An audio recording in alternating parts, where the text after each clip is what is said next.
Thank you for staying with us. It's our final guest on the show this morning. We've got Tejan Cole, popularly known as TJ Cole, the Mega Don. He made his debut acting for the screen at NTA Just, where maybe if I tell you, you will tell us a year so that you will just understand all of that. He's been in many telemovies, soap operas, notably Shadows. Did you watch Shadows? No, I didn't. Okay. The popular network TV series in which he featured as Chief Pedro in 2003. He also secured co-funding to co-write and produce Blood Diamonds. Yes. In Freetown Serial. You've definitely seen Blood Yes, Diamonds. definitely. All right, definitely.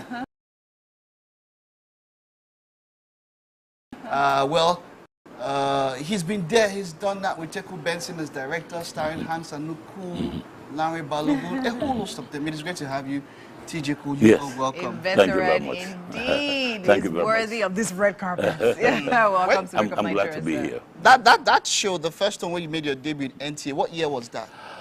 Well, that was in 1996, 97, because I was at the TV college almost simultaneously when I was doing Shadows, and I graduated. And I graduated in 1996. So I got in fully in 97. In 97. That's right. And let's see, how was it for you starting out back then as, with all that you were doing? I don't want to compare with this now, but let's just talk about your experience at that time. As at that time. Well, there is one thing that stands out or that stood out at that time. It was talent, pure and simple. That's the only criterion that was the overriding factor. Well, if you are handsome, of course, your physical appearance, it will be an added advantage. Yes. You remember a man like Honorable Desmond Elliott, when he did Tantalizers, the billboard, before he even got into the industry, he looked for. But then at that time, it was mainly your talent. And again, your speech, the command of your language. One thing that helped me, the voice. The first time they heard my voice, they say, wow. Then I was a school teacher. I was teaching chemistry and biology, and I taught P-Square at that time. And I didn't know I was even going to end up in the movie. I was seeing him as a big star. As a Burumba's College in Jaws. I started off as a teacher. They heard me, they say, wow, what kind of voice is that? And that's how I got it. That's how you got it. You do have a distinctive voice, there's no doubt about that. Now, talking about the fact that then talent was the gold of the season now. Being through the years, you literally have gone through all of this time, and now we are here in 2024. In 2024. Now, see the difference, right? Nollywood of then and Nollywood of now. What do you have to say about that? Is that a sigh of relief? Pleasure? Not pleasure, but I don't know. I don't want to condemn anything, but there's a lot of emphasis now on social media marketing in YouTube. Almost 90% of the movies going to streaming and not for big screen or even discs like DVDs and all of that. They've done it. So people like OJ and the others, Amaku, they all walked away because of that. So lots of new people came, and so there is a lot of pressure, on time constraint, on very less on, delivering very well, creativity, and artistry and all of that. Very little. Recently, I heard that there are some of these YouTube movies they shoot in a day.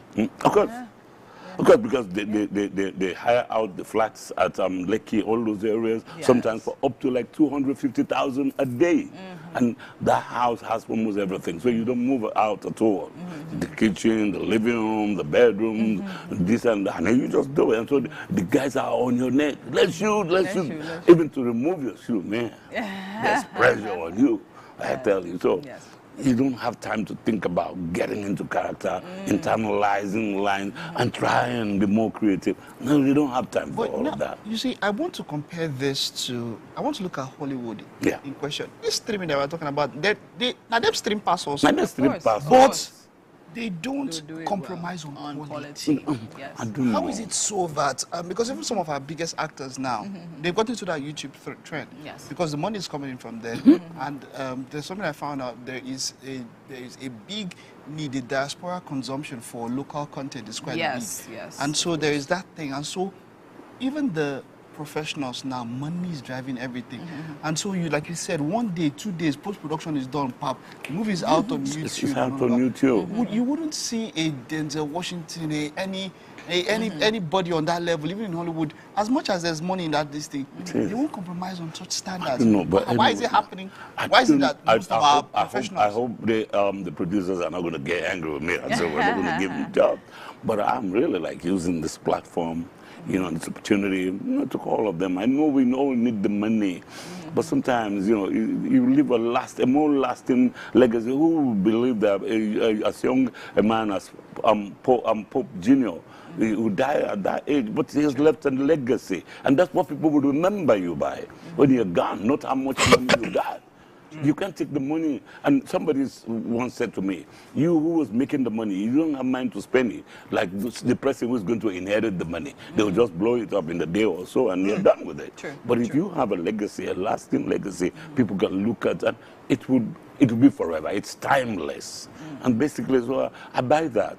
I'm appealing, for more quality, more time to be invested, in creativity, in production, and making sure that people really get their lines. But if it's a word, let the person learn how to pronounce it. That's what they used to do. I remember in just then, a beautiful lady like this, she was going to be given a role to play my wife, and she couldn't enunciate desk.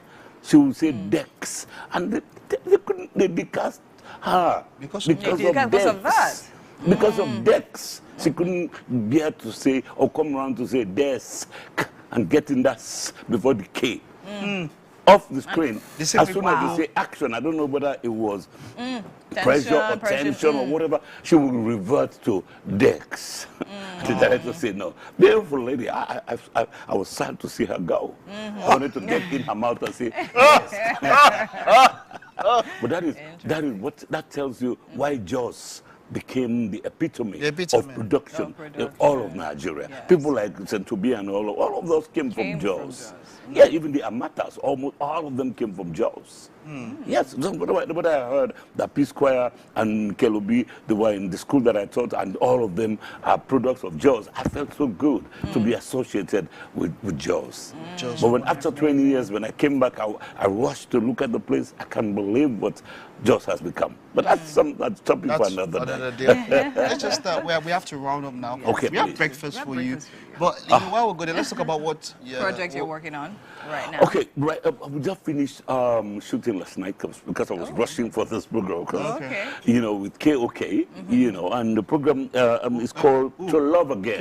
KOK is a big producer. My goodness. Wait, which KOK? Can I or can I? You just say nice sacrifice. I will understand.